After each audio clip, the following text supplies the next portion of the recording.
Good evening. Thanks for joining us tonight, all of us that are working here. My name's Aaron Conaway, and I'm the co-creator of New Vision Comics Collective, the author of the Michael Gideon Collection and the Timberhaven Chronicles. Tonight I'll be reading from Waking the Weaver, a story told in the vein of Stephen King by way of Neil Gaiman, through the first-hand journal entries of Michael Gideon, a horror novelist who has found himself on a journey through the small Midwestern town of Timberhaven and the magic he unexpectedly finds therein. In this reading, we'll be joining Michael at The Gathering, a clandestine meeting hosted by the mysterious Salme Nicolini and joined by some of Timberhaven's most illustrious residents as they discuss important matters affecting their home and the world beyond. From the Journal of one Michael Gideon, June 22nd, 2010. Lady Nicolini, Ms. Nicolini. Either way, Salme Nicolini? Yeah, she's a man. Turned out that we'd already met in person, too. He was the guy I met who was fishing in the pond during my walk in the woods on Friday. But that wasn't the only surprise waiting for me at this gathering. I needed a few days to let the events of Sunday sink in before getting this down. Thank God I thought to take my tape recorder. I'm good at remembering details, but there's no way I would have retained all the information being thrown around. There were 8 of us present: me, Lady Nicolini as herself, Jarbo, Thagan, Bryn, aka Madame Zazu, and 3 others who would, over the course of the event, be introduced as Sasha, Cade, and Mr. Trepp. We were seated around a long, oval-shaped wooden table in Lady Nicolini's backyard. Christmas lights were hung in and around the trees surrounding us, giving the entire event a fairy tale feel. This is the first time that I've played the tape back, and I'll begin transcribing it in a moment, just as I was told to do by Lady Nicolini. I didn't record anything on the walk over. I met Jarbo as he exited Tatertown, and we walked toward Lady Nicolini's together. He was wearing his ever-present milk jug crown and had a worn-out plastic blue star pinned to his coat that faintly read First Place Speller. We didn't talk much, though, as he was busy finishing one of his lessons, this time with Simone, a mouse that he had in his pocket. Lady Nicolini met us at the gate to her backyard. I recognized immediately that I was looking at a man. He was clean-shaven, wearing a peasant dress and a woman's hat, but clearly wasn't trying to hide that she was a guy. At this point, I hadn't placed it. We'd already met at the fishing pond. Jarbo bowed deeply before Lady Nicolini and thanked her for his invite, crossing into the backyard by her leave. She then introduced herself to me and thanked me for coming. I said I appreciated my invitation as well. As I did so, I started the tape recording in my pocket. Lady Nicolini, I'm sure you have so many questions about everything going on tonight, and I promise to answer those that I can, the best that I can. I must apologize once again for just leaving a note on your door and not introducing myself, but things have been very hectic for me as of late. Me. It was peculiar, but certainly not the oddest thing to happen to me this week. Lady Nicolini, of that I've no doubt. I hope the dreams are manageable. Me. How did Lady Nicolini to the gathered people? Now that we've all arrived, let us sit. Would anyone like a beverage before we begin? Murmured acknowledgments one way or another. I filled a glass with iced tea with a red plastic pitcher. Lady Nicolini. Good. Now introductions. Huh. That's weird. At this point, I should hear Mr. Trepp say that he's a busy man and couldn't they just get on with things. I remember him saying something to that effect. He's not on the tape, though. I've rewound and played it back 3 times, and all I hear are background noises, my ice clinking in the glass as I drink. And so, Lady Nicolini, be that as it may, Mr. Trepp, the rules will be adhered to. We'll start with you since you're in such a rush. Who have you brought to my table? Once again, I have no recording of Mr. Trepp's voice, but I can hear that the tape recorded while he was speaking. Great, like he didn't creep me out enough already. I went to Hollywood a few years back. It was the first time one of my books was being shown around for a possible movie adaptation, and my then agent, this is before Patty, thought that I should make the rounds, put my name out there. I hated it, the fakeness of it all. Anyway, while I was there, I met with multiple producers, assistant producers, etc., guys in their 30s who didn't even bother trying to remember why they were shaking my hand, having already mentally checked out and headed to their next meeting. Mr. Trepp had their look, if not their feel. They'd been pups, growling and barking in the cell phones at fresh-faced PAs to prove that they could be heard. Mr. Trepp was a wolf. When he smiled, I felt it in my jugular. He introduced Sasha, his assistant. She looked like candy wrapped in a bear trap, sweet to taste, but you'd lose a hand in the attempt. Then he announced his candidate for Timberhaven's replacement weaver, Cade. I wasn't positive what a weaver did in Timberhaven, but if Cade was any indication, it wasn't pleasant. He's a built guy, maybe mid-20s. He has more tattoos than any 3 people I know, and that was only the count from the skin I could see. He has a shaved head, wore a collar, and has brilliant white, perfect straight teeth. He has the most unsettling pair of eyes I've ever seen. After introducing Cade, Mr. Trepp searched around the table and said that he saw no other worthwhile candidates and asked if he was safe to assume that Cade had the job. Jarbo/Thagan speaking over one another. I say it is not. Proper protocol, sir. Mr. Trepp merely smiled, looking around the table at each of us. I literally averted my eyes as he turned toward me. Lady Niccolini. As it happens, we do have another candidate. Mr. Gideon, would you be so kind as to accept the nomination? Me. I'm not sure that I remember finding the nerve to glance at Mr. Tripp. He was still smiling. Lady Niccolini, it's merely a formality. You've seen how we in Timberhaven have our eccentricities so far as formalities go. We just need a suitable vote. We couldn't have Mr. Cade run unopposed. Mr. Tripp was staring, smiling his wolf smile at me like I was wearing a red hood. Jarbo, what say you? Me, if it'll help you all, sure. Sure, I'll be a candidate, though I know nothing at all about weaving. Thagan, see? See? I told you he'd do it. Mr. Tripp never stopped smiling at me while he mentioned that I wasn't a resident of Timberhaven. Finally, he turned to speak to Lady Niccolini. I'm still not able to hear his voice on the tape. Lady Niccolini, but he is a resident. Only just, true, but that still counts. He currently does his work out of Fallen Star Manor. Mr. Tripp nodded, turning to Sasha and Cade with his hands up. He said, looks like we'll be playing the game after all.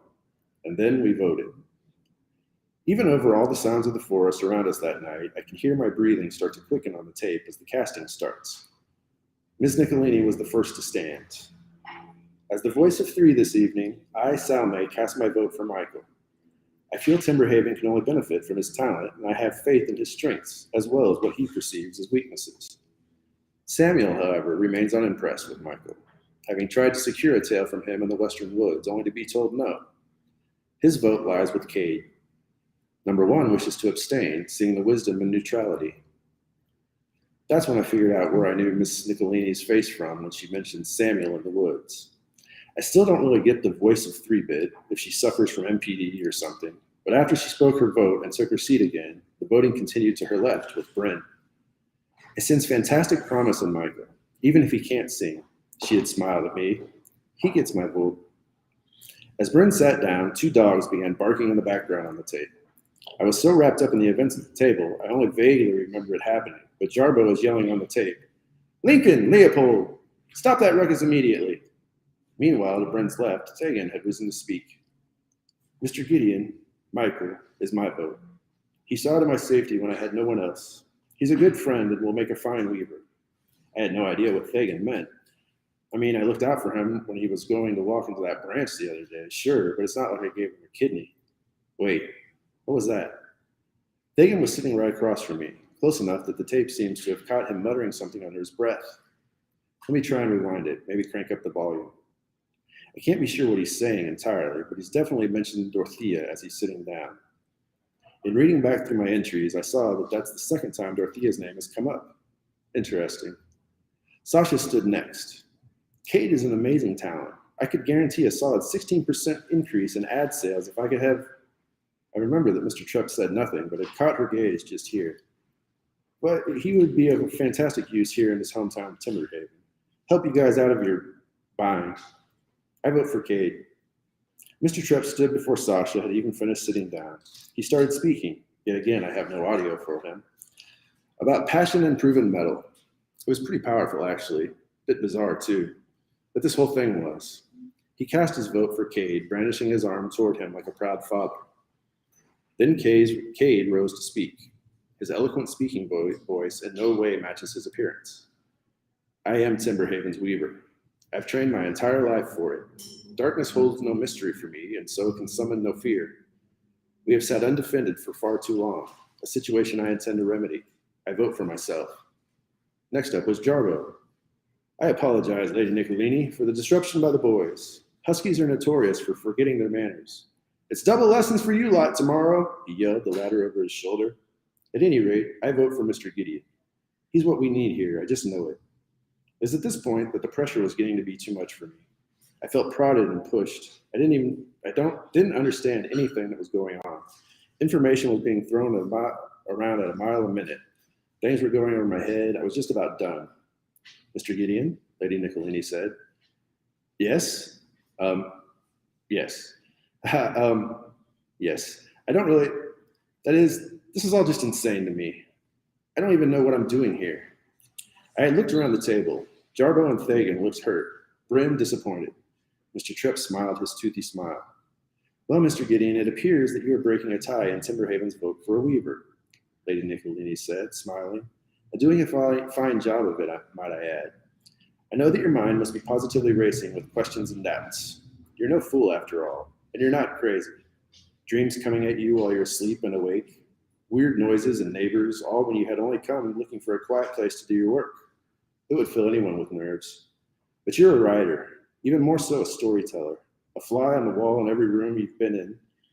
To better transform events therein into stories later. Mr. Tripp spoke up at this moment, attempting to interrupt Lady Nicolini, but she just went on. Well, sir, you're at the edge of another story. Curiosity has led you this far, but only a solid decision opens the next door. Do you say nay, thereby asking us to leave you to your work, alone and quiet in your rented home to finish your book? If that is your wish, you must only say so now, and we will oblige. Or do you continue down the path that you've discovered and say yes, able to sate your curiosity on whatever comes next? And she was right. I had far too many questions. I'd go crazy without answers. And this might be the only way to continue collecting the pieces. I voted for myself with no idea what I was accepting. Yeah.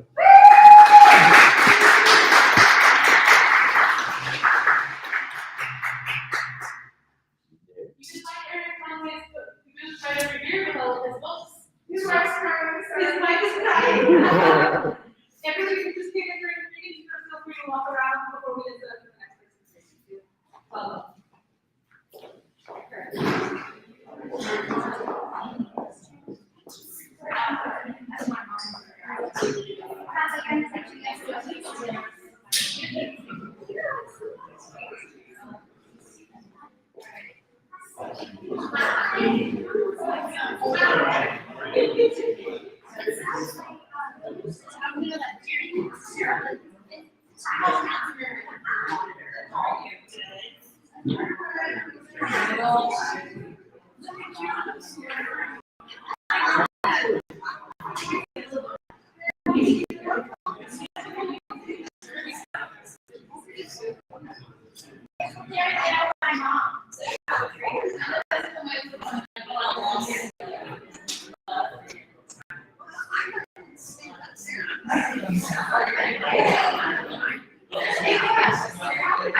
Pause for the cause, everyone.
I'm all right. How are you guys?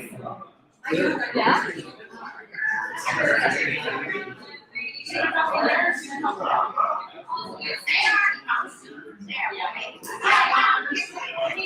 I know. I saw it. Oh, all right. How are you? Oh, why are you not so good to test it? Oh, I think you actually That's awesome, exciting.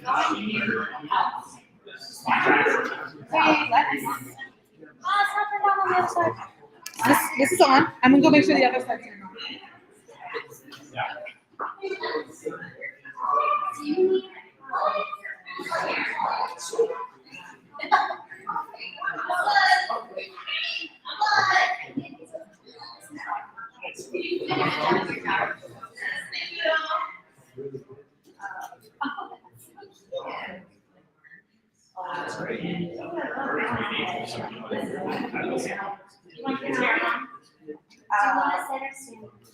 Yeah, I like the chair, but they see me with the chair? No. We can move. We can.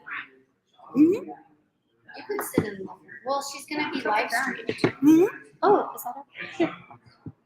You want a microphone? Here, I'll help you. Will it make It will make you louder. okay? Because my voice isn't that. Yeah. Oh, it's on. It's on. It's okay. Don't say anything scandalous. Say something wonderful. Okay. Just Oh, a little bit. I got about 3 poems that I've marked that I'm going to read. Okay? Perfect. Perfect. Okay. Can everyone hear her okay? And just a little bit higher? Just a little bit. Paul, can you hear me? You can hear her. Perfect. Thank you. Okay. Okay, we're ready. Whenever you're ready. All right. You have to introduce yourself. Let's see. Oh, okay. Okay.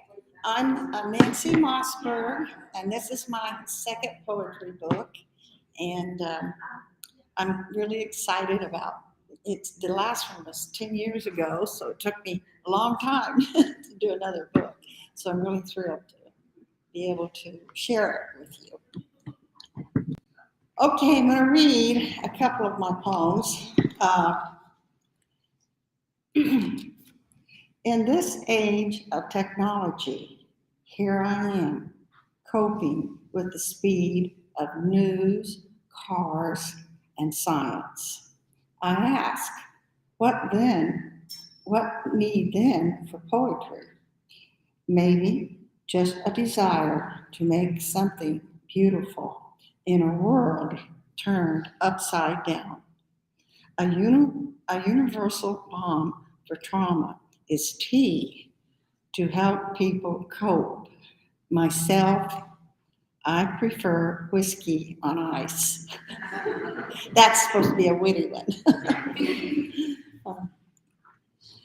And here's another. I inhale sea air, a pungent combination of salt and wind. Leaving my childhood home in the dust had its rewards, but some things just don't alter with time, like memories. in bits and pieces from the smoke screen of a dream, too dark to remember in this strange wine of air and memory. I lift my glass and toast all the heavenly host of my childhood past. I order a Grey Goose martini straight up with a twist of lime. And that's the name of my book, A Twist of Lime. And the poems in it are kind of, some people say they're a little bit dark, but I guess it's a matter of opinion. Okay, here is another one. The slanting light cast shadows into my world as I reflected that I seemed to make the same mistakes over and over. All my positive thoughts and desires to make sense of my own weaknesses remain elusive. As night closes in, I know that morning will bring cool air to refresh the earth, and I will get on with my life with new hope. That's a poem about hope, and things always get better. And that's kind of what I chose to read. Oh, my editor wants me to read another one. What is it about a grilled cheese sandwich at Domitianus that gives comfort to the soul? On a perfect autumn day in a leafy little village that is far from a wasteland, the silent streets roll back time, enabling me to see eyes no longer blind to the beauty that surrounds. Something inexplicable, plain and easy to swallow, in a world turned upside down. The warm golden cheese gives a rising escape into my own hunger.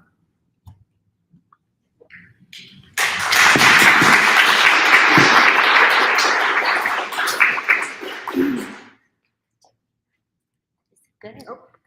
You're done. That's a good idea. Thank you so much for reading. Good job. Yeah. So you did good. I think it's nice. Very good.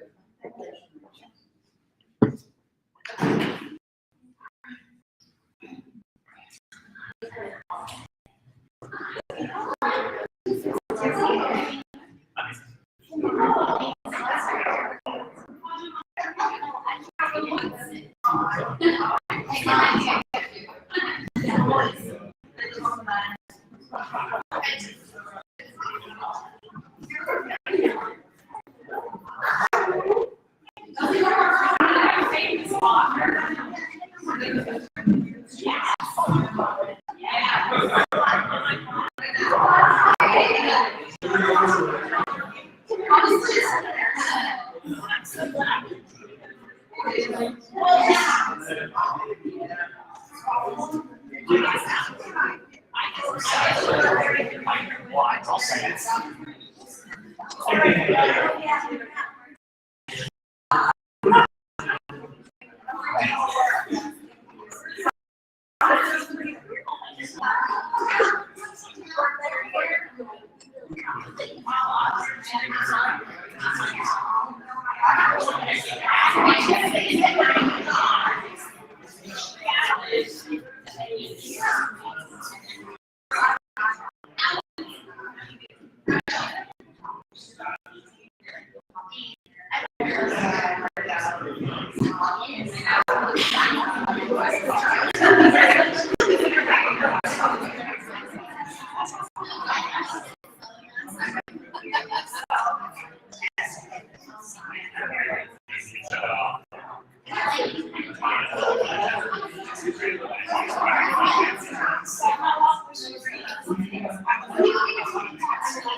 How are ya? Good to see you. See you later. See you later. No. I know that either one that you or your associate messaged me on Instagram and I haven't responded. I'm sorry. I'm just often La La Land. I think it was something about postponing or figuring it out. I don't know if it was you or. Yeah. You must have. No, I haven't responded, and it's not intentional. I'm so sorry. So I'll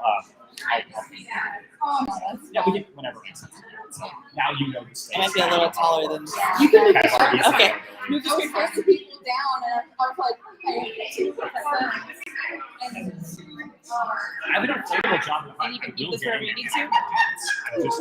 it's on your jacket, just so you know. Can you wait and less than 30 days?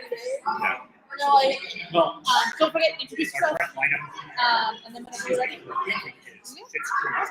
And I know there's a long way.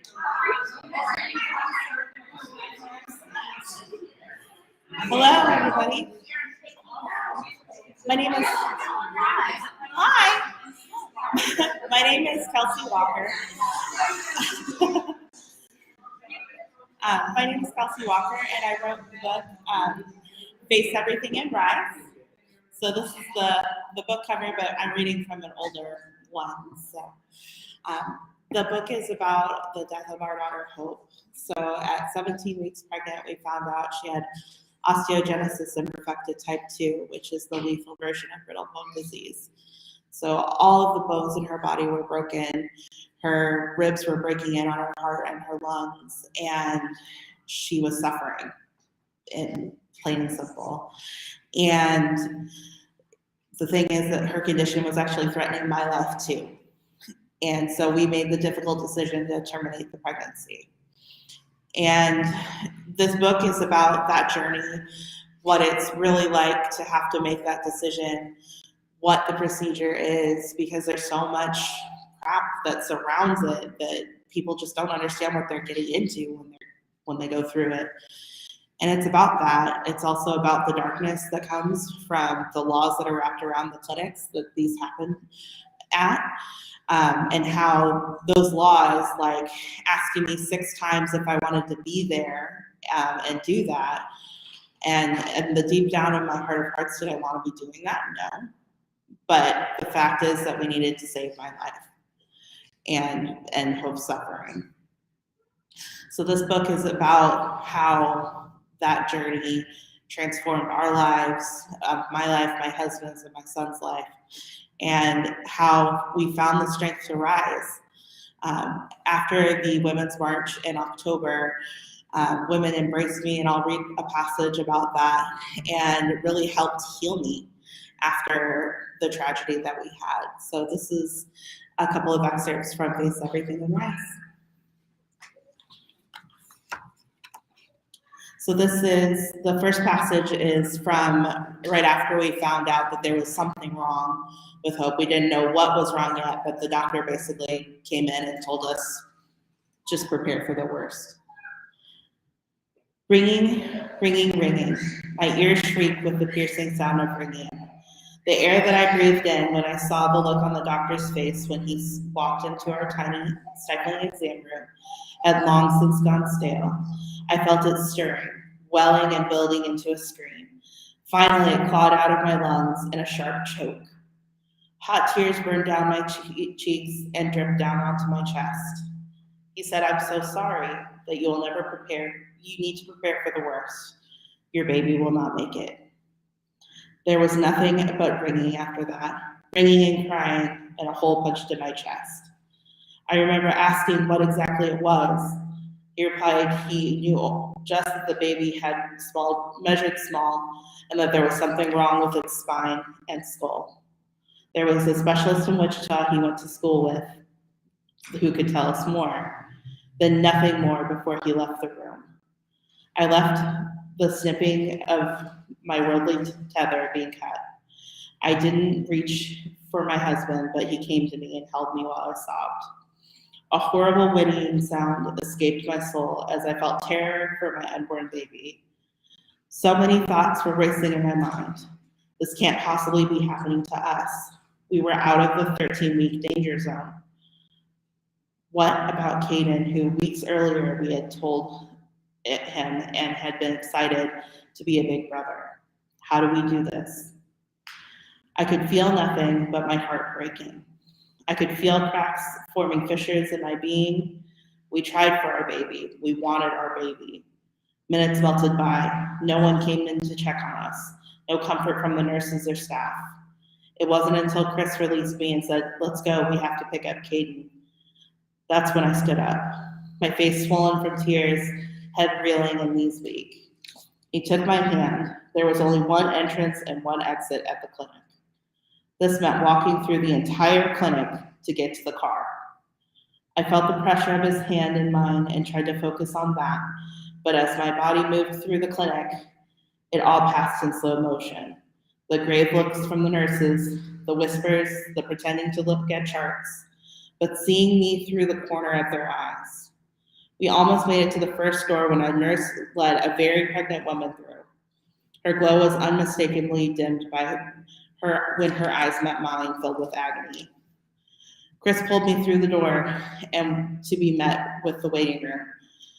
The same weird smell burned my eyes now, but the sting could not numb the sensory overload that was the room full of happy expectant couples or a mother and her sweet newborn. I felt my punctured chest crack wide open. My essence flowed from it. The eyes, the silence, the pity filled my cavernous heart as I plunged deeper into despair. Finally, we emerged from the double doors. The August Kansas sun blinded me in white. The heat stifled me, and the humidity reminded me that I was still breathing and still pregnant. As we climbed into the car, Chris buckled my seatbelt. We left the parking lot at Crawford Street, and it felt like I came up for air after breathing in water. The ringing was muffled. So Chris took me home. I was greeted by two fluffy dogs and climbed into bed fully clothed, pulled the covers over me, and felt my light go out. Chris asked me what we should do about Caden. I told him to call my dad, and a few hours later he met them at the daycare. Chris explained that the child care director what had happened and told her to remove our baby's place on the wait list. I was grateful for his concern, but because if not, the call surely would have shattered me months later. So there I lay in our bed, crying and telling myself to breathe. Breathing and crying, crying and breathing. Inside, the mother in me was screaming into an echo that could break the sky. She was strong and stood with defiance of her problems. While the storm raged, it tore her skirt and tattered her shirt. But she screamed. In the eyes of the tornado at the bottom of the sea, she screamed. Fists raised at lightning, eyes unblinking, she screamed. Suddenly, the ground shifted and she stumbled. She was no longer screaming. She was suffocating as sand poured from her mouth, eyes burning, broken nails pouring gashes into her lungs. Fighting but weakening as every breath went unanswered by air, bleeding, reeling, and reaching for help. And that's where I left her. The mother I was before we found out our baby would die. The happy, even when she struggled mom. The mom that always made over-the-top birthday cakes. The working mom who wanted her babies to know everything the world had to offer. Who believed to live was an adventure. She was who I had abandoned at the bottom of the raging storm. The great tragedy roared in my subconscious as I laid in our dark bedroom. On the outside, a single hot tear welled and fell from my right eye and onto my pillow. So that's the hard part. The next passage is actually from October of 2021. And it's about the experience of when I really started to rise. I had been writing this book for months when the decisions in Texas and Mississippi were being made. But it was my outrage of the injustice of these rulings that propelled me forward. The marches for women's reproductive rights were being formed, and I knew I had to do something to get the word out about hope in my story. I quickly pulled together a domain, a website, a QR code, and called it From the Green Desk, because I literally write on a peacock green desk. I then used my Cricut to make a clean sign. I had a resolve as I designed it. I wanted it to get attention and make people discuss the reality of abortion. The sign read, "Our baby was suffering and dying, and I would have died." I made a t-shirt and a sweatshirt with my signature green, with From the Green Desk in bold and made flyers and stickers with the QR code. I wanted anyone who would listen to hear about what happened to Hope and I. My coworker even braided back one side of my hair so that Hope's feet were visible. When I woke up the morning of the march, anxiety crept in. I was scared because my sign was so personal and significant, and I would be walking in this march alone. Caden had a football game, and while Chris supported me in my fight, at least one of us needed to be present to support Caden. Everyone I knew was either too scared of COVID or too busy or just didn't feel as strongly as me that wanted to go with me. So I picked up my black eyeshadow and did what I wanted to do all week. I painted my eye sockets with black eyeshadow and streaked them to look like tears. This was my war paint. This was a war on women, and I was preparing for battle. I also painted it on to represent the sad one, the part of me that absorbed all the trauma from Hope. My hair braided back to expose the footprints of Hope, and the war paint was for me. I repeated it out loud. The kids were shocked at my eye makeup, and I would later learn that my 2-year-old, Ember, tried to mimic me and colored her face in orange marker. My little suffragette. Christopher helped me pack water and snacks for the end of the march, and I ensured I had the pepper gel spray he bought me in case someone attacked me over the sign. No one would ever get the chance. I parked at the end of the parade route and was mentally prepared to walk to the beginning because I was too broke as a joke for bus fare. I kept my eyes down as I left my car, my sign covered in my poncho, careful not to make eye contact. I looked at the center of the road where the streetcar station was. I crossed the street where the other women were, who clearly were there for the march, stood. I asked them how much it cost to ride, and I was relieved to hear it was free. I told them thank you because I was too scared to walk alone, to which they replied I could stick with them. I felt brave in their numbers and removed my ponchos from the sign and stuffed it in my purse. Small gasps escaped their lips as they read it.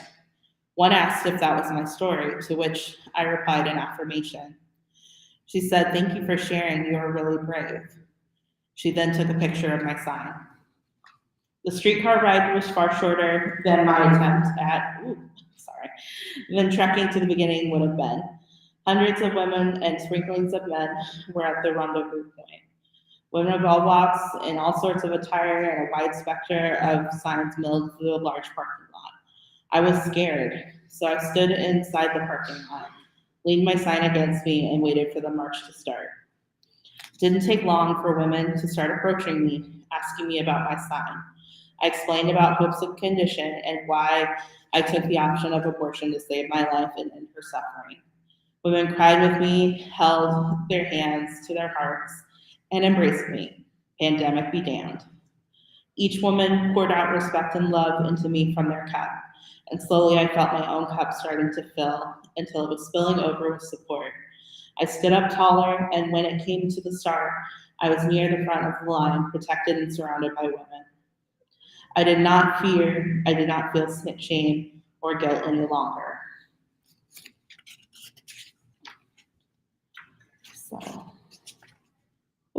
Okay. I returned home after the rally, showered and cuddled with Ember, trying to take a nap to no avail. I was tired, but my soul was energized. That night, there was a special concert as a continuation of the rally. I had front row tickets because they were highly affordable, and there was a small group going. It was in a church that I had been skeptical about. I hadn't set foot in church with other people doing church things in a very long time. I parked my car and walked to the stairs. Before I walked up the stairs, a woman stopped me to tell me how brave I was for my sign and that she loved my eye makeup earlier. I told her thank you and handed her a flyer with my information on it.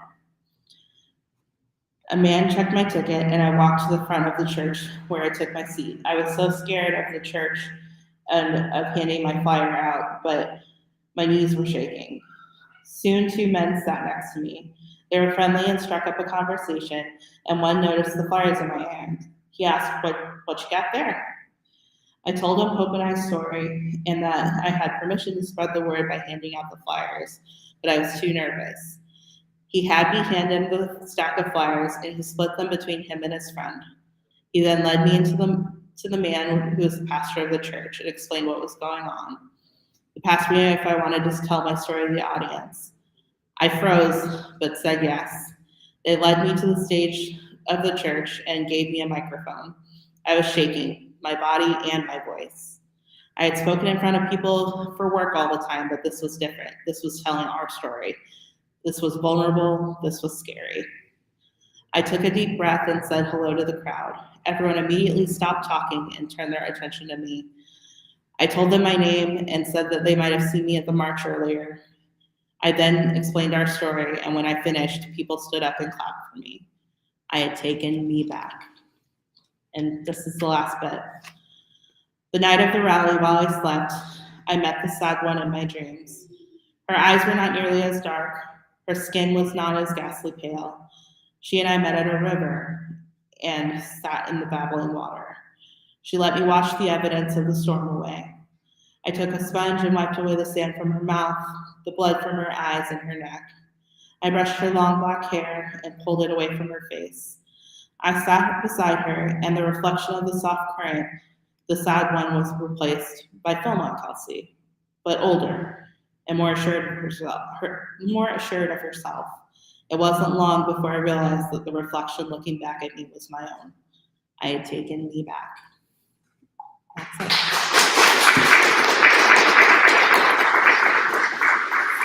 So, again, this is my book, Face Everything and Rise. I also have a nonprofit, From the Green Desk, where I coach as well as provide group therapy to women who have had abortions, lost children, or lost pregnancies. So, thank you.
This is for Taylor. This one's for Ashley. And I'm having decided between these two, one for Josh. Yeah, I'm kind of thinking that. And the whole thing is most of these songs. That's why I printed this. Yeah, that's why I printed them like this. Yes. And I made sure they were serious,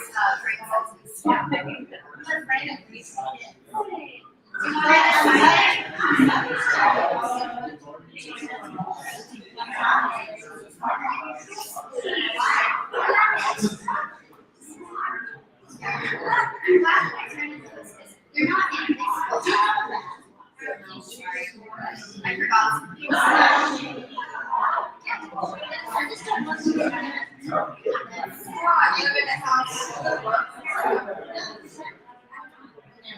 wanted to, for my next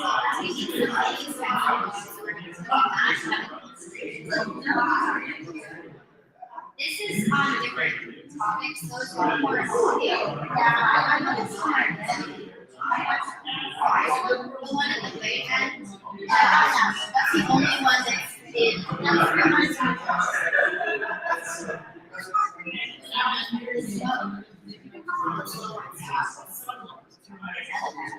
Me? Oh,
No one has heard it. It's not loved it.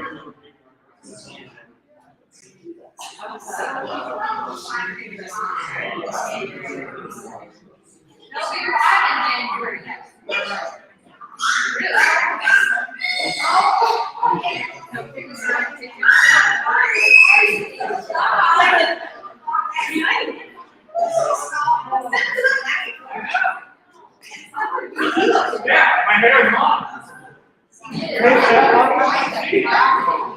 How do you get it? Yeah.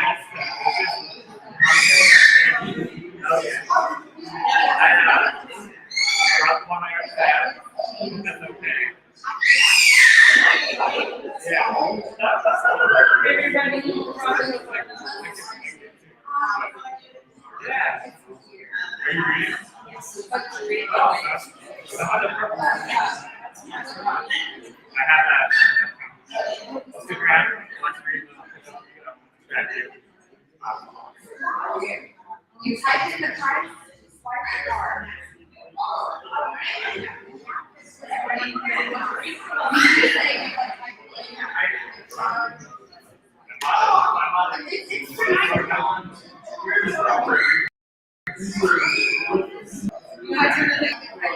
It's the button on the top. It says power. It's turned on, so when you turn it on, there we go.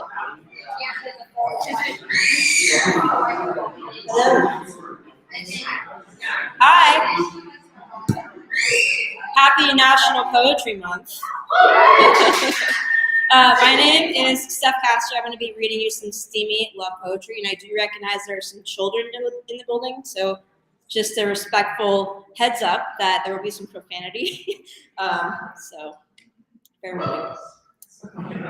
I'm going to be reading from my second collection called Keep Her in Your Mouth. It came out in September of 2020, the most awkward possible time it could come out.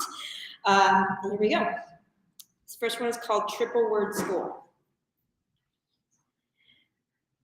My arm cradles your whole head, bicep flexed. I've been working out a little, never enough, but maybe you can still tell. Need another pen, but can't let you move, trying again, shit. Orange just became my favorite color, and it's good news. Such good news, the way you shove words deep inside me like a book that needs to be fucked, if that makes sense. Book cover blinds, orange wash, book burn climax, pillow talk, book your flight, nervous pause, taste everything. Yes, everything. Yes.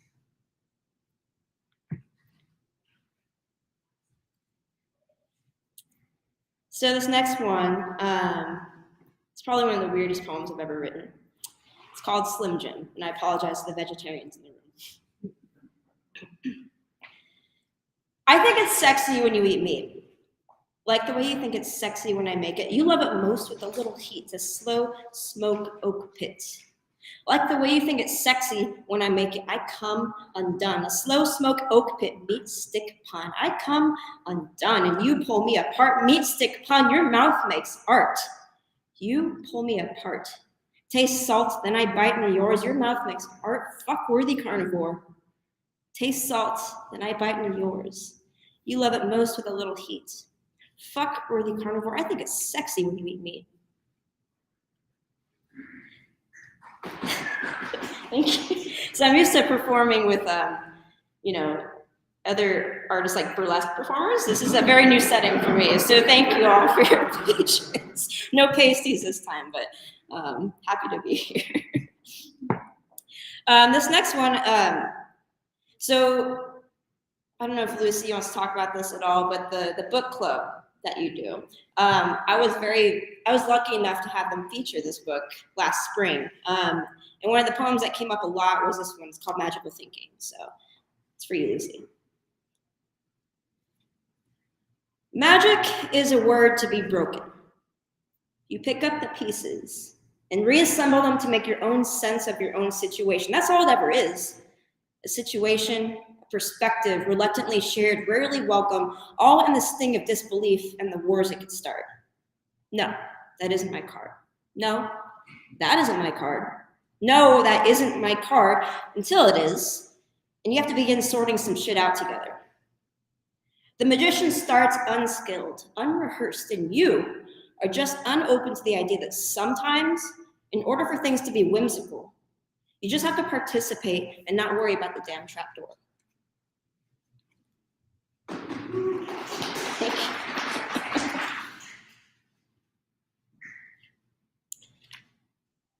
This one is a love poem. It's called Midway. It's about a trip to Chicago. Some trains have no shame in moving slowly. It's a lesson to which we could all drink coffee and color code our morning commute. We rode the Orange Line first, not by choice, but without hesitation. It moved faster than I remembered. I didn't feel her hand for long before landing, the intermittent tightening around all joints, unsure if she saw all things sinister or spectacular. I suppose they both inhabit the skyline and kiss saucy, slurred passengers with stolen deep dish dabbed on their pant creases. Why do I still find that sort of romantic? I felt like her getaway. It goes back to the takeoff. I was 1 tank 7 deep and she sipped bloody. She held my hand as if to comfort me or lend her expertise, and I allowed it. Her touch went from safety to 2 fingers dancing at the base of my thumb and a restroom proposition we never saw through. Sunsets look like saffron through her hair. And for that, I'm happy to offer the window seat. She didn't mind that my nose dripped. I didn't mind that she fell asleep. It gave me more ways to paint her. I got to show off my savvy. She conquered our check-in and followed up with Lebanese. We were 6 peach sessions slosh sour at the music box during some problematic film noir, but we stuck it out just to say we did. I've compared her to museums. I've called her an exhibit. Her old soul soaked straight to my core, but I keep her history lessons with me, buried deep as air pockets, so really my stomach just never stops dropping. And I quote her to catch my breath. We love looking down from skyscrapers, but I never told her how scared I was of falling. It was more like, I'll race it to the bottom. Thank you. Let's see how many more I have here. Okay, I'll do 2 more. This next one's called A Self-Love. It's for all of you. You're more coordinated than you think. Strong hands clenching strings of all types, nickel-wound, bunny-eared, bloody, pulled to a stop, pulled to knots, pulled too tight, tuned to snap when played too hard. You prefer to shit in solitude, and that's fine. You prefer to sleep together, also fine. You prefer red over white unless you've tasted the salt in the air where the grapes grow, and that's sexy as hell. Keep her in your mouth if you can. Don't stop loving her if you can't or simply don't want to. That's a threaded part of you. And you are romance embroidered by other strong hands, tender hands, blistered hands, tired hands, troubled hands, hard working hands that once knew how to hold you, and some that still do. Hold on to those. Don't let go if you can't or simply don't want to, or just because they know for once how to touch you. And you owe that to yourself. Thank you. So I don't know if anybody in this room took up roller skating during the pandemic. You're all nodding your heads. I hear some laughing. Okay. This is about a really important group of friends that I found during the pandemic, and we would go roller skating in a garage every day, every Sunday, excuse me. So this poem is dedicated to them, and it's called Skate Sunday. Some of us have moxie while others enjoy edging.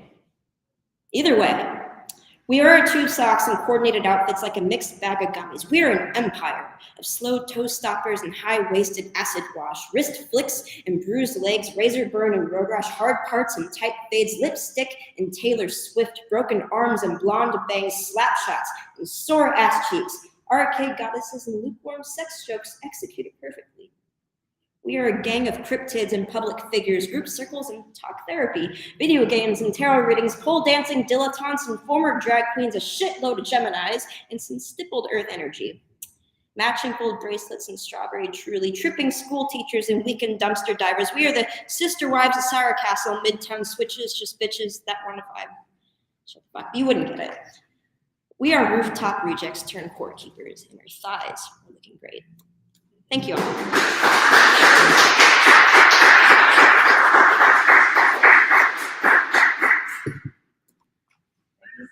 Thank you. Steph tables over here, I've never said it, Kelsey Walker, and I was interested in reading more for work, for seeing some of the photos that inspired. Yeah, that's walk around.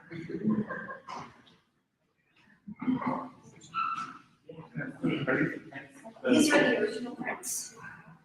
I think we have big on Yes, they're First.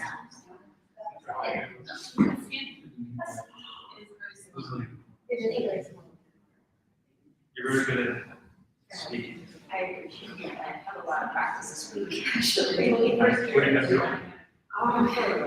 Like, creative things.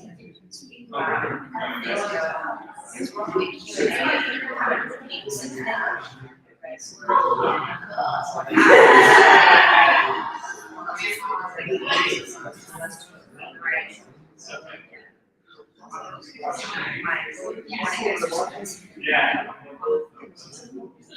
This is your first one. It's my second one. First one.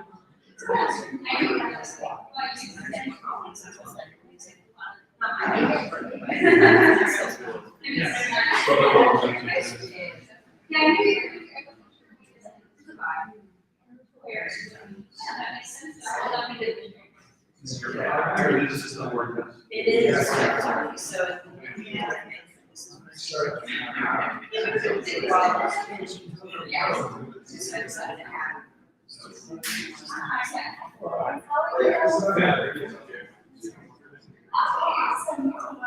She's Are these photos they're info? not all of them, but just a lot of these. Okay, so this is the photo. That one's been happening over the place. This is the society. Okay. Okay, yeah, we're using more back and forth in one. If I like, there is So like it's kind of a mix of like color-oriented and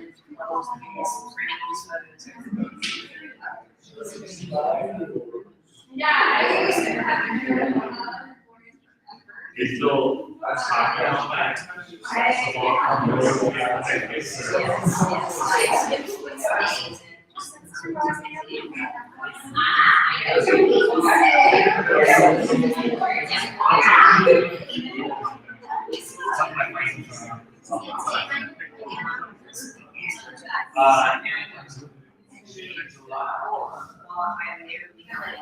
Oh my God, yes.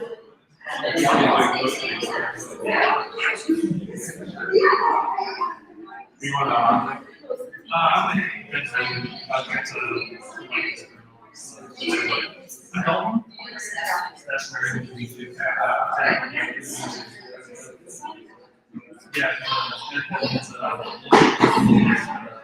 visual artists and switching out. Yeah, we're excited to this one.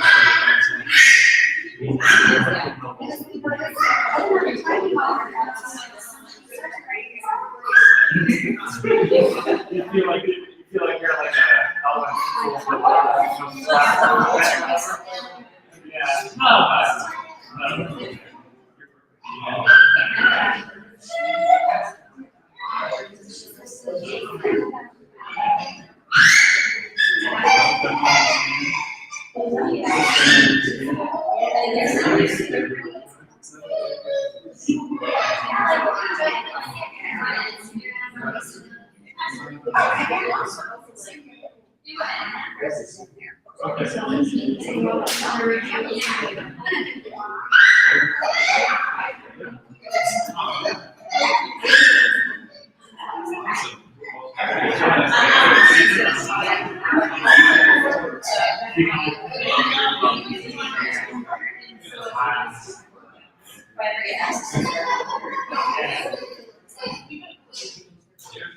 But now one thing we're with today, and I'm seeing that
I found your birthday.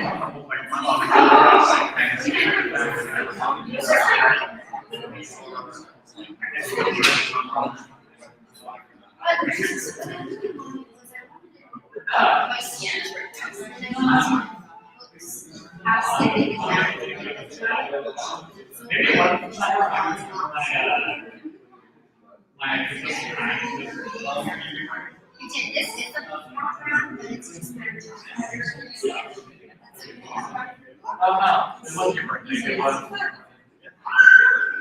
It was because it's in like January. That's why. I texted you saying, hey, this is like the one time I wasn't at the studio, had a good view. I said, what's up? No, don't worry, don't worry. No worries. My number was right number, so I was like, yeah.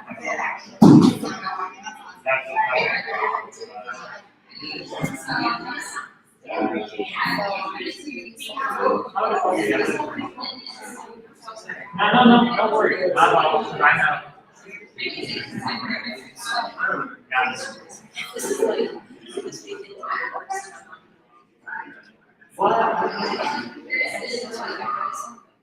Like, what do you want from me?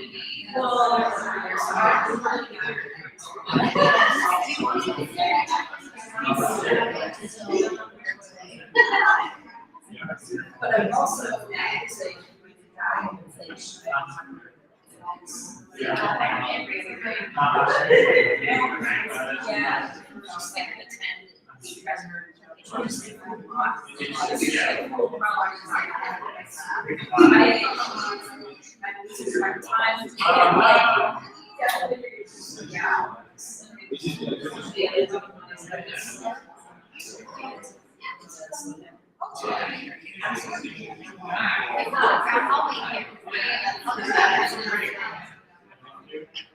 Are you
Playing music. Oh, yeah. Are you? I have doubting, but like I still have to. I think my problem is like things like I still want to do all these things, right? But it's just Yeah. show up. I can't.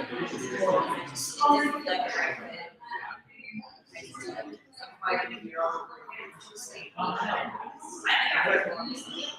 That's like you just, and then you take a friend with your car, or got your own.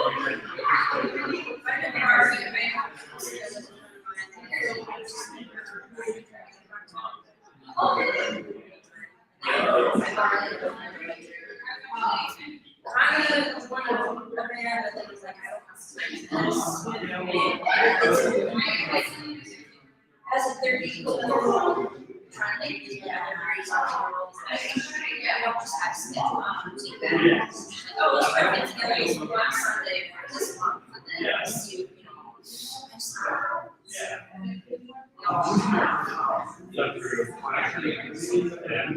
Being old and stuff. It's weird. Yeah. How long is like this? Now it looks like it.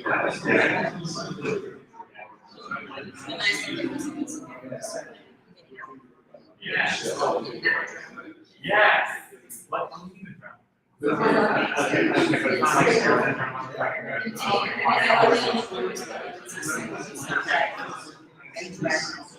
Yeah. That's what I did. Yeah.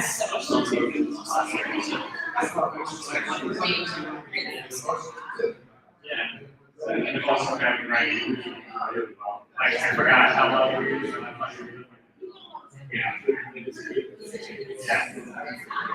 So I told me to revisit bring all these jets.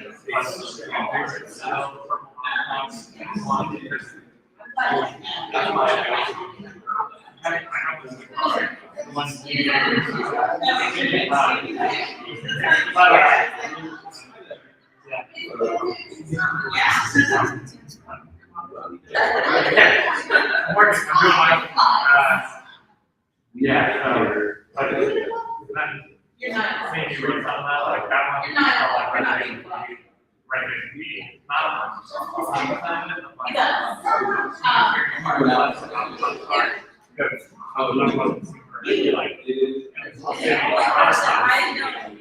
In Kansas City, you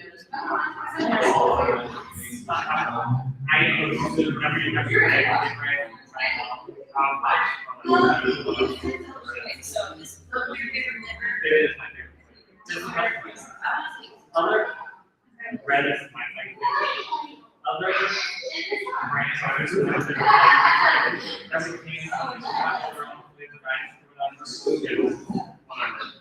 I was like, that's where I see very good. Some of them feel different. Pretty good. Yeah, but that's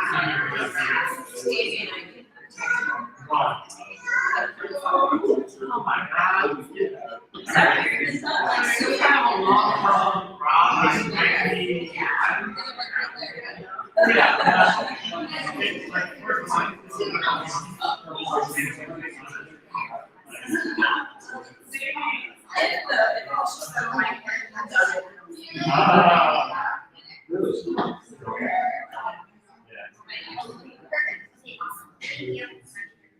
I don't know if you've seen this arm. So it's inspired by also like I used to like plants and flowers and stuff. So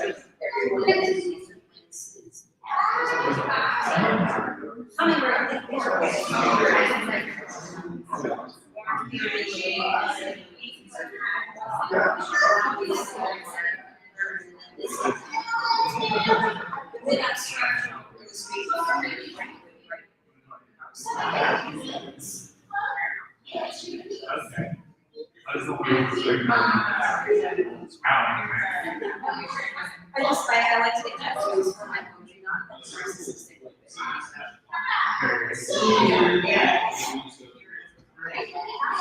how you doing?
This is a live stream.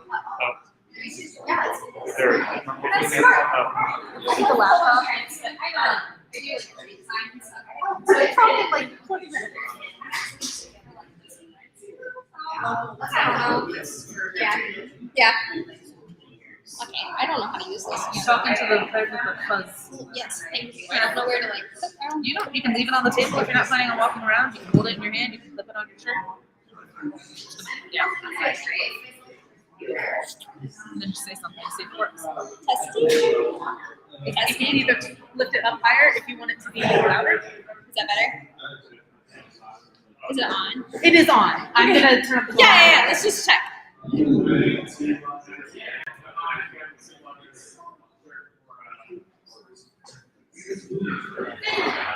Testing. Hello. Awesome. Fantastic. Yeah, sounds great. Thanks. I forgot this dress has pockets, so I just. Yeah.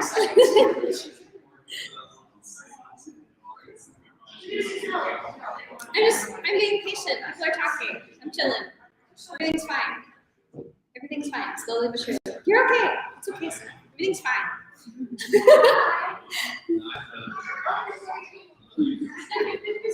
So my name is Quincy, also known as Quincy Rose. That's my full name.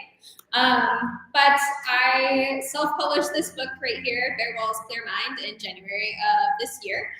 It is a collection of poems written by me from 2017 to like late 2021-ish. I kind of snuck a few in there, if you know what what I mean. But they're primarily themes of life, love, parenthood. That's my little guy back there. Mental health, nature, things like that. Yeah, so I can just jump right into it. I have a few for you. Some of them are primarily short, so yeah. This is called Abracadabra. Somewhere along the way, you appeared like magic.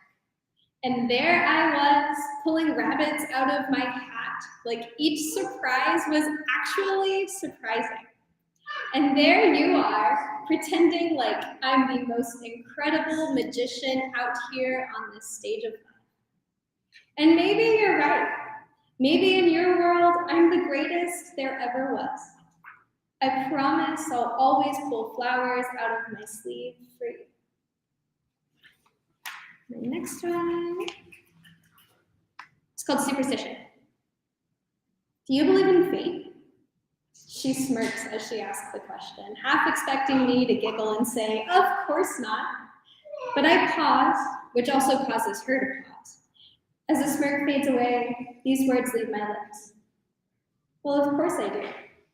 Fate led me straight to you.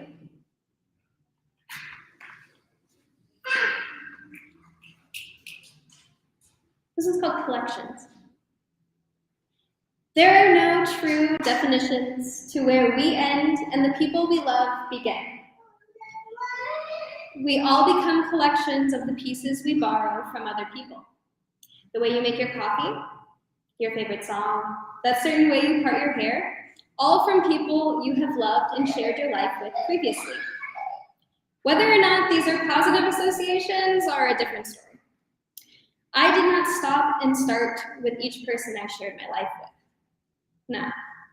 I grew and blossomed and transformed myself, breaking out of the chrysalis that held me back from the person that I am meant to be.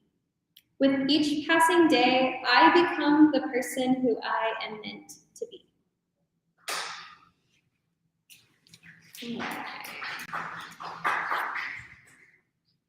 Problematic at best. Here's a list of bad ideas. Driving at night when I can't see very well. Driving at night when I can't see very well with the headlight out. Driving at night when I can't see very well with the headlight out while it's raining. Pining for you like it would bring you back. Hating myself for letting things in the way they did. Because just like that headlight and the rain and my night blindness, there is no fixing. Not in the way there needs to be. I'm just left here fumbling with words that never really help me find closure.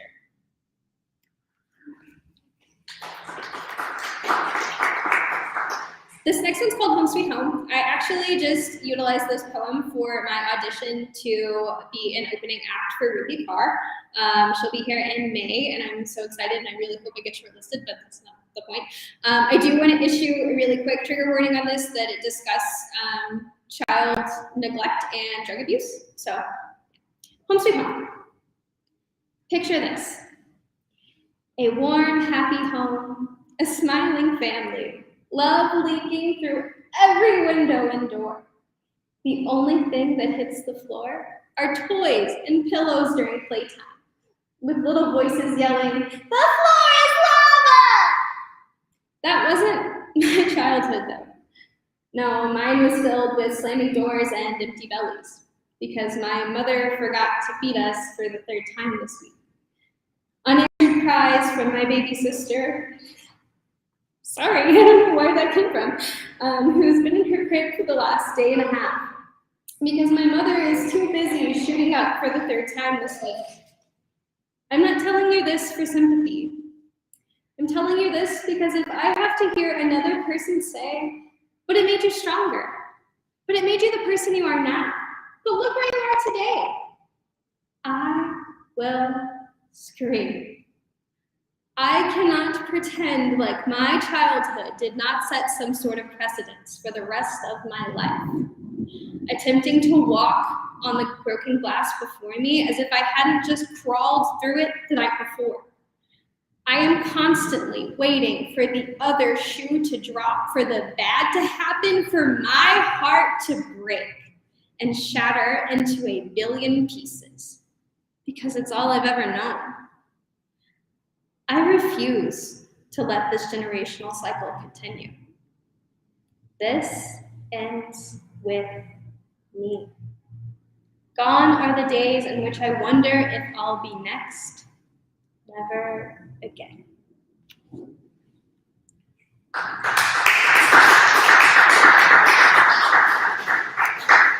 I am also a birth worker, so I am a doula and aspiring midwife and all that other stuff. So this one's actually about postpartum depression. It's called Is This Thing On? When they asked me how I was doing, I screamed from the rooftops, I've never been better. But now I wish they'd have asked me just a little later. Because now no one can hear me when I mumble, I am not okay. Sorry, I'm bad at flipping these. I even marked these so I would be better at it, but here I am. Okay, here we go. It's called Can I Fly Away Yet? Birds have very little ossification in their bones. This means that their bones are very light and perhaps even weightless, which is the exact way you make me feel when you look at me. Your eyes peer into me, searching for something I'm not sure what. But I know that whatever it is, I want to give it to you. I am the barn swallow taking a dust bath underneath that early 2000s Durango, whatever that means. And you are the person sitting in their car for the last 10 minutes because you can't seem to get out and hang up the gas pump because I have your attention.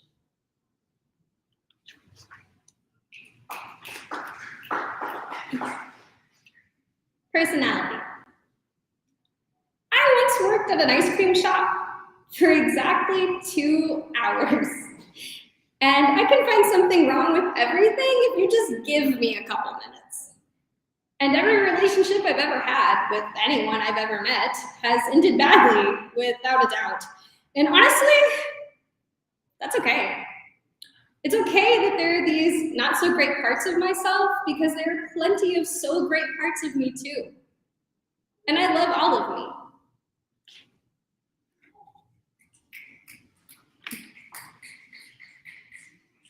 A list of favorite things.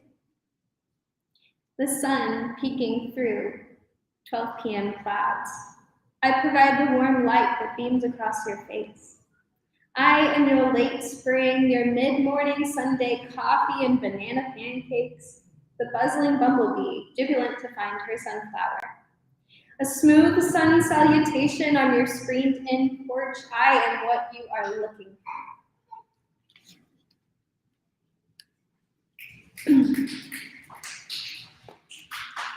Hyperfixation.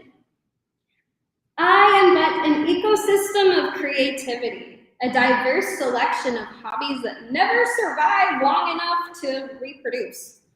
They are here for instant gratification, immediate perfection, and when that doesn't occur often, they cease to exist, becoming extinct and leaving heaps of their supplies behind. Yarn, paintbrushes, and embroidery hoops clutter around me. Maybe the next one, I say.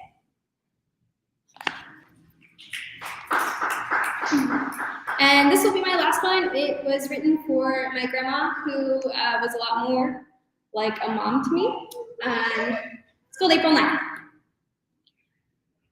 Last Thursday morning, I woke to 3 very distinct things. Relevant to these 3 things was that my phone's battery only had 3%. Because I'd forgotten to charge it the night before.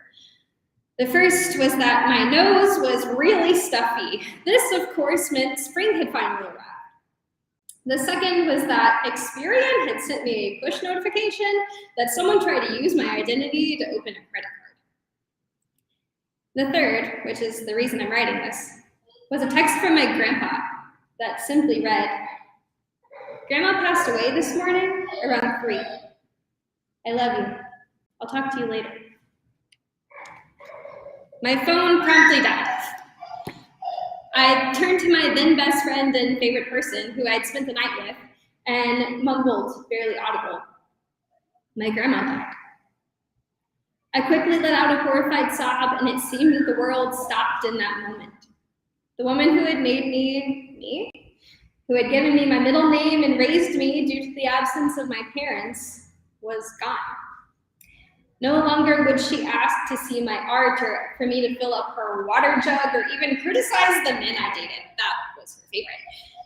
Spring, sunshine, flowers, bright colors, my dog Bailey, birds, specifically hummingbirds, sunflowers, murder mysteries, game shows, and making my sister and I laugh. All of those were her favorite. And I don't have them anymore. Thank you.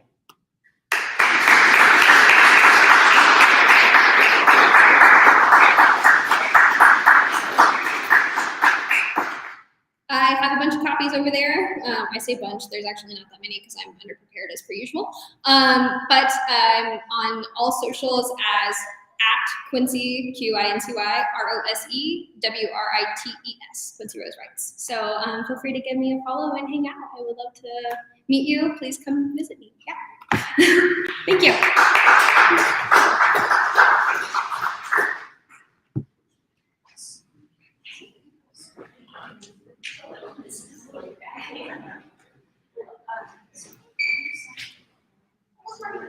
Thanks. I feel really short and very sorry. Why are you sorry? You did great. I like to apologize. Stop it. It's gonna be quiet until I say something weird. Someone else say something first.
We just double check myself.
How's this wrong?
So, I'll be back.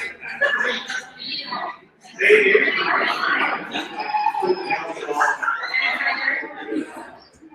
It's all right.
It's possible my wife is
No, I didn't do a pink thing, that's all.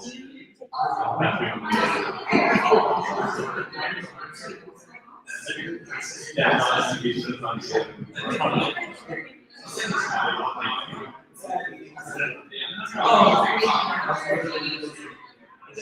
yes.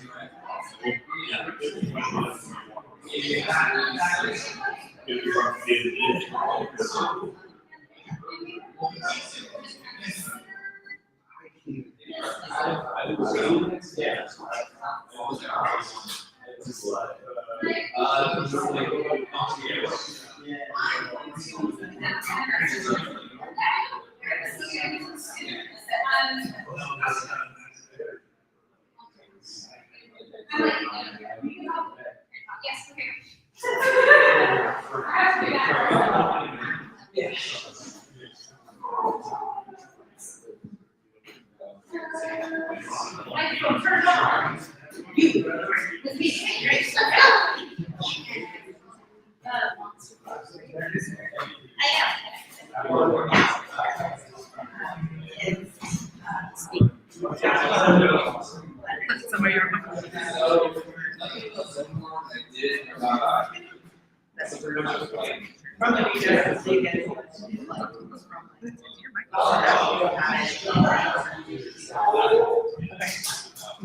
I can hear you. Can everyone hear her?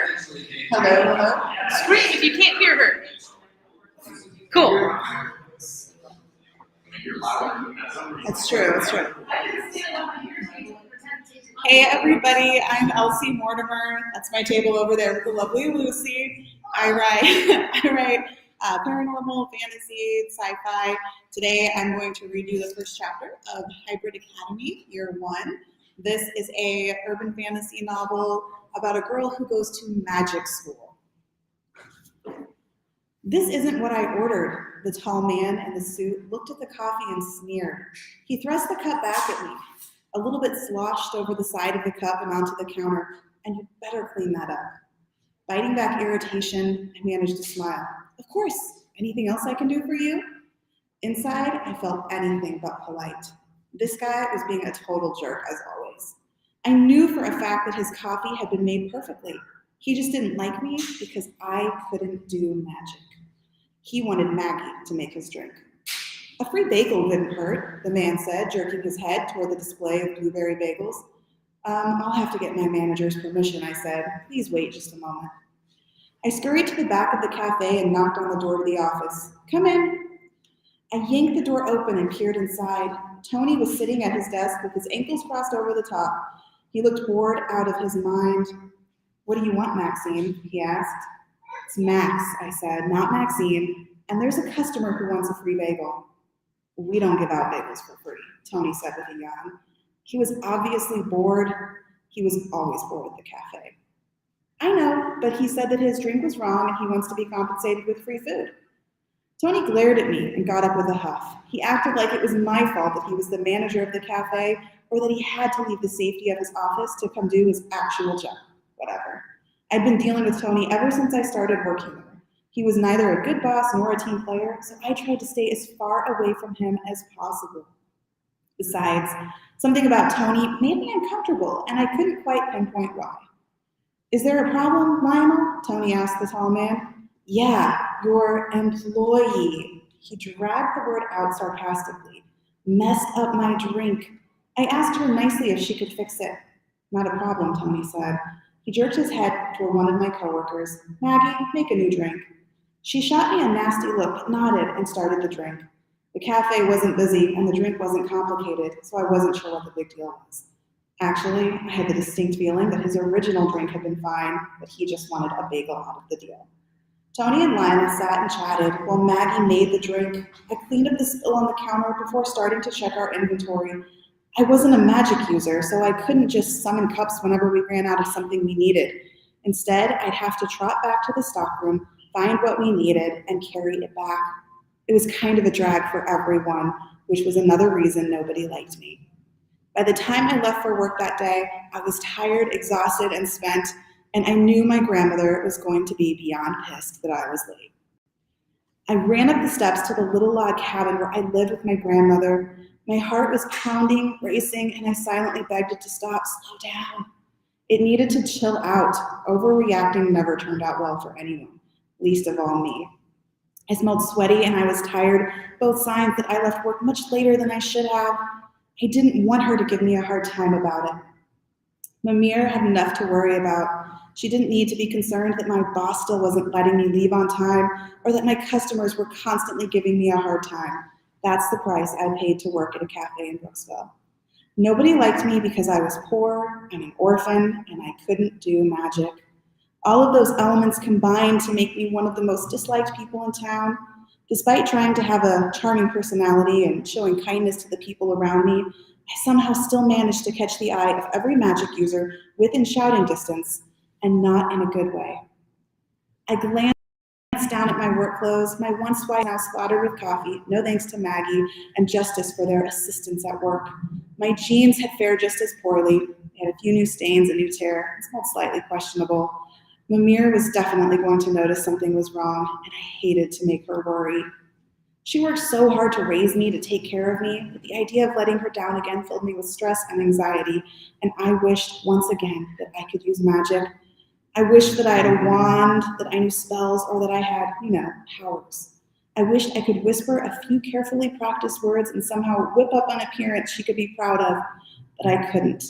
In my case, practice hadn't made perfect. That's it. Thank you.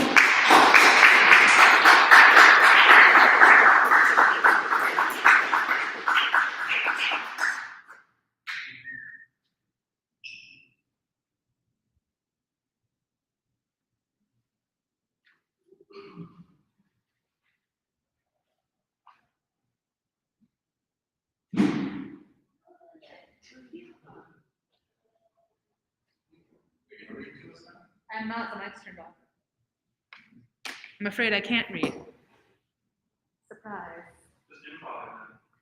Do us a dance.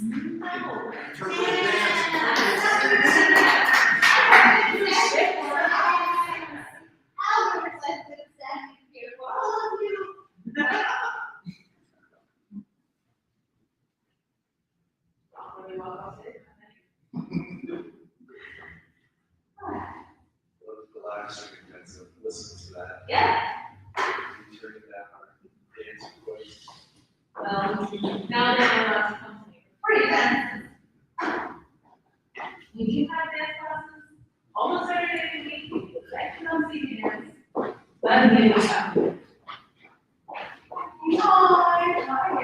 It is quiet. Kelsey Walker is contributing. We're all along.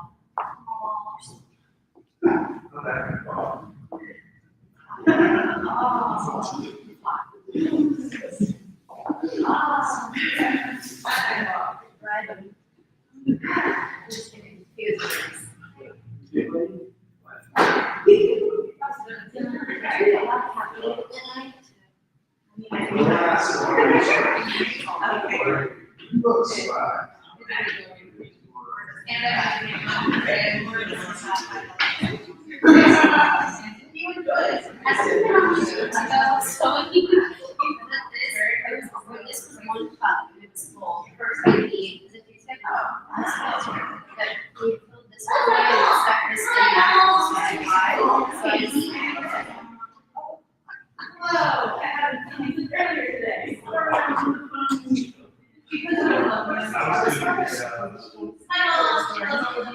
All your books.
That is the live stream for the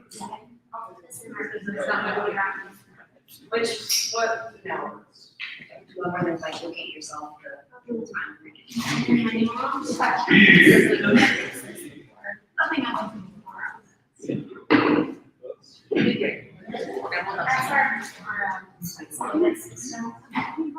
This is Nancy.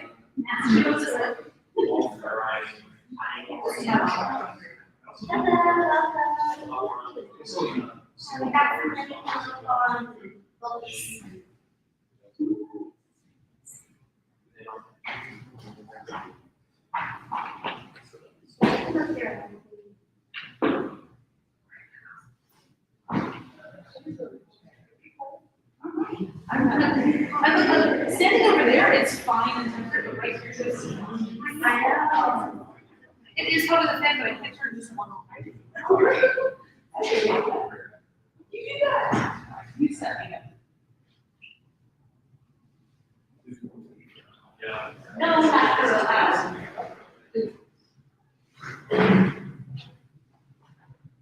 Check the brand. Yeah.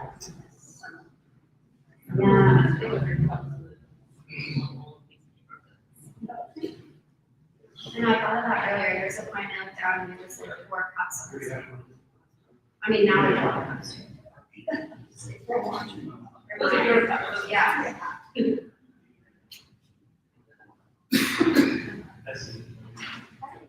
got it.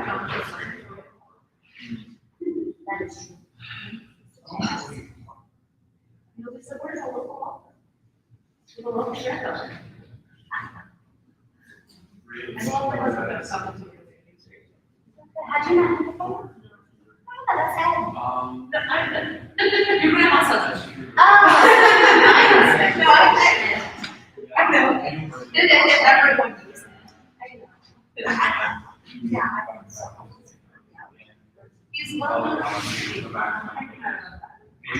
That's good. I went to, I think it was right here. No, I mentioned it. Yeah, I was like, yeah, you guys are almost like what we wanted to do. We're American. But it worked out. We have a little solution now. Does it work?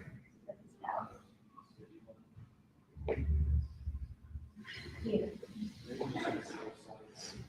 Actually, I guess I could just be buying the little things. You have to close up a certain time. Well, we're going to close up at 9, like I said, but,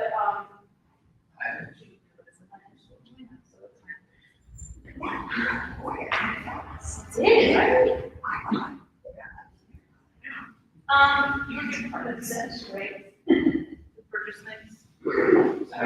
Yeah. And just kind of keep track, because I have no idea where to buy the look. Oh, yeah, I can take this where, yeah.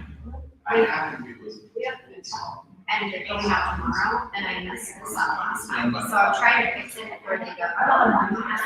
So, yeah, I can tell you. I don't have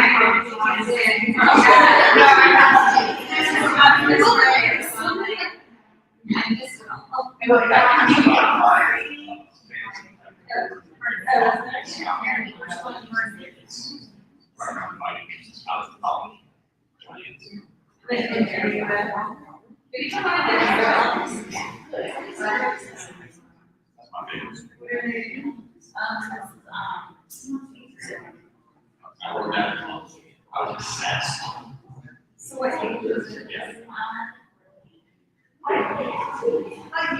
a boyfriend that really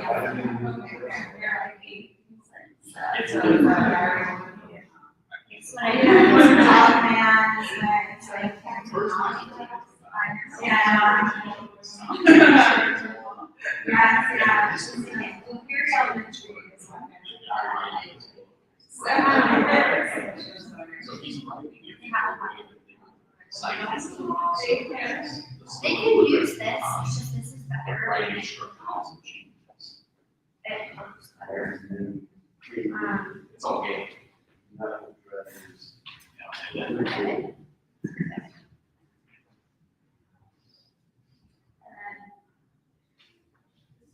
That is it.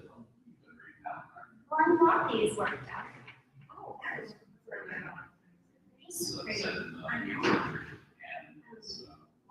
It's about a girl like surviving Japanese stuff. She does a lot of, I can't draw, she so I draw. draws, she's an artist, she can like draw the background. Yes. Oh, it's about a zombie. There's a couple back to control himself. Oh, he's your worst case scenario. See, the concept is that he was watching it on his own. So he's worst case scenario. I like that. I never noticed those. It is the main these ideas.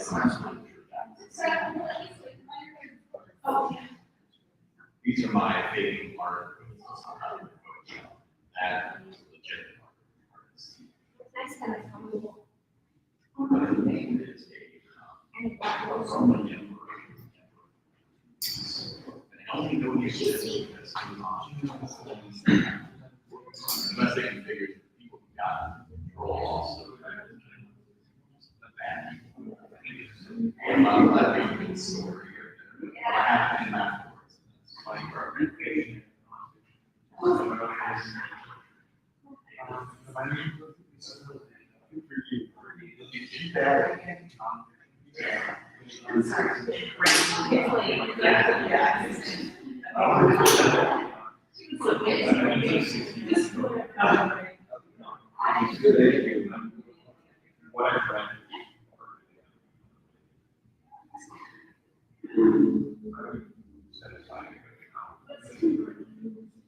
A small Midwestern town that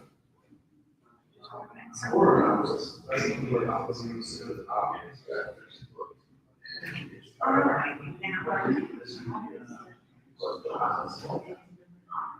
Pretty very complicated series of short stories.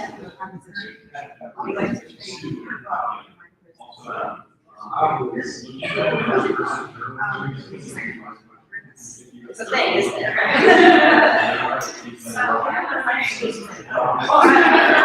I get opportunity.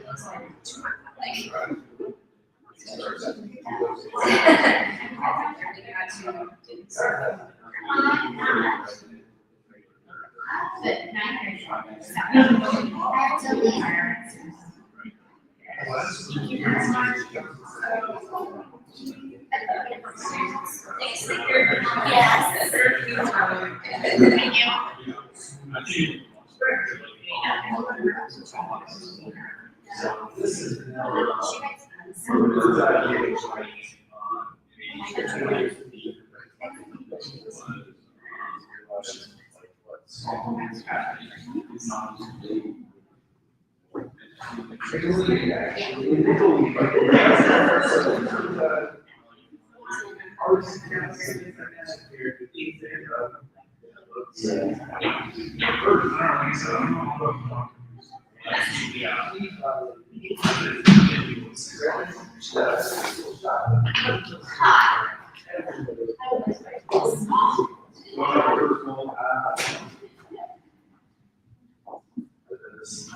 the text from that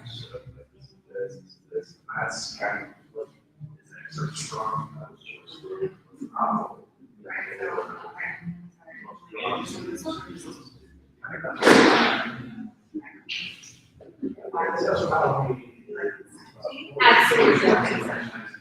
Written by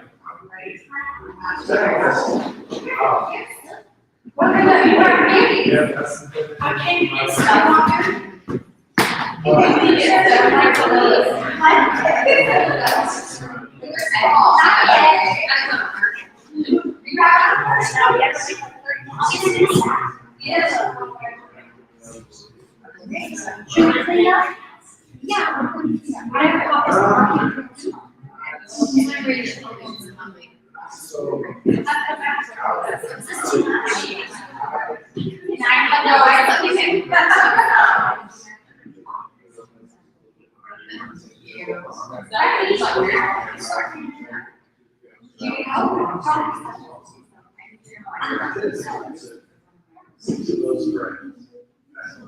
Wow.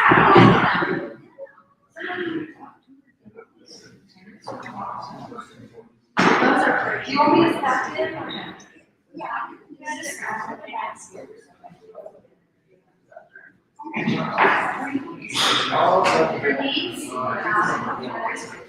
We want to trade these now.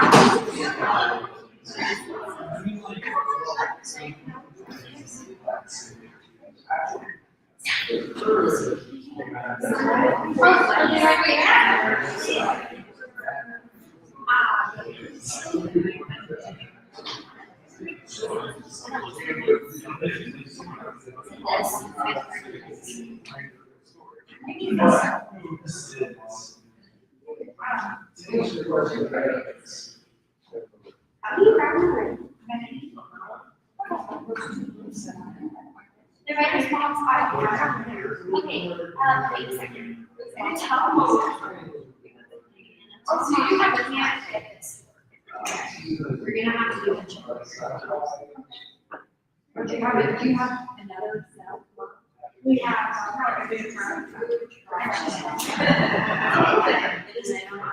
So, we're using this one, okay, tomorrow.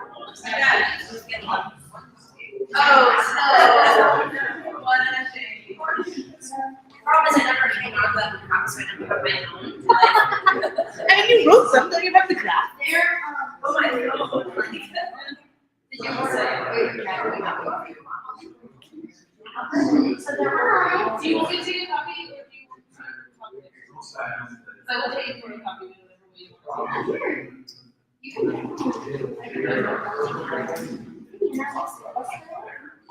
Or I can, You chose the oh, you need this? This is the easiest one. The first is that.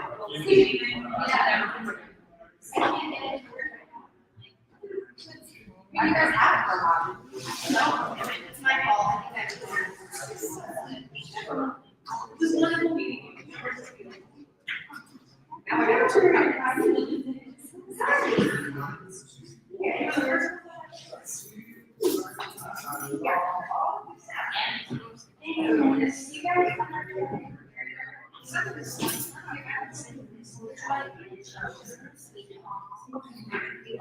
can put them in here.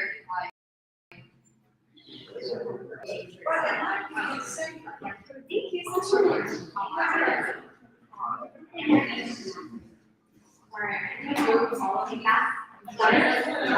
I know, Granny.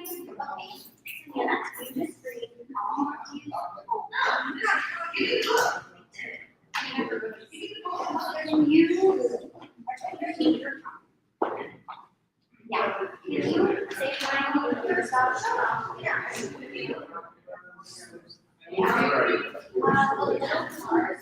It's called Mossberg.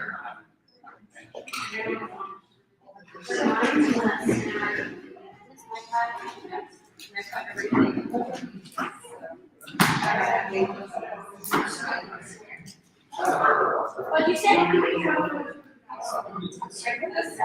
know. Is this their table? Yes, it's theirs. That helps. Let's put the pens in the basket. Yeah, it's fine. Is that Lawrence? Oh, it's fine.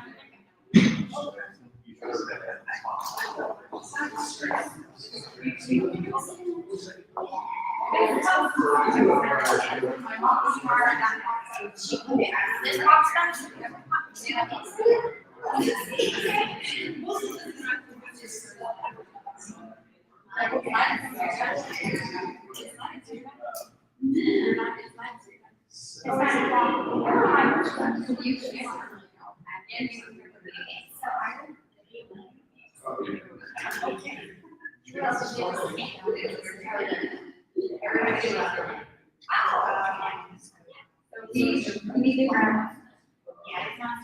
And then 90 is more like she has to pay more fees.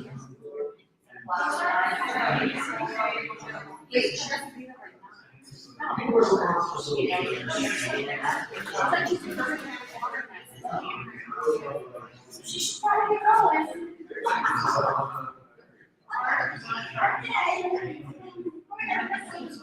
Okay, you got your back.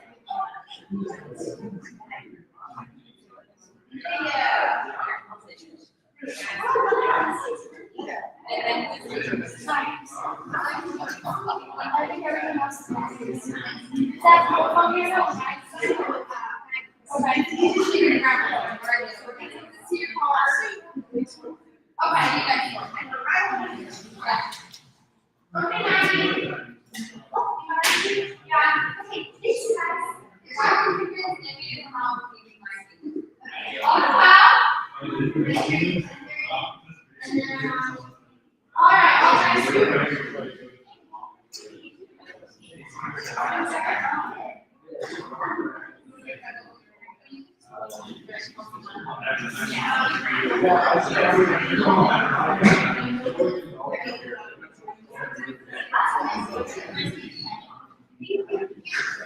All right, are we good? Okay, I'm gonna grab your I'll watch it now. Hey, wait, I'm sorry.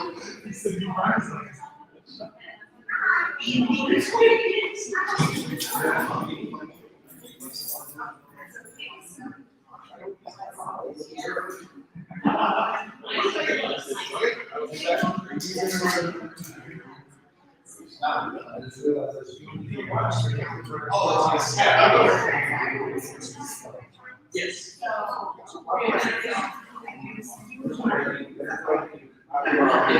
I did. So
to anybody still watching, all one of you, see ya.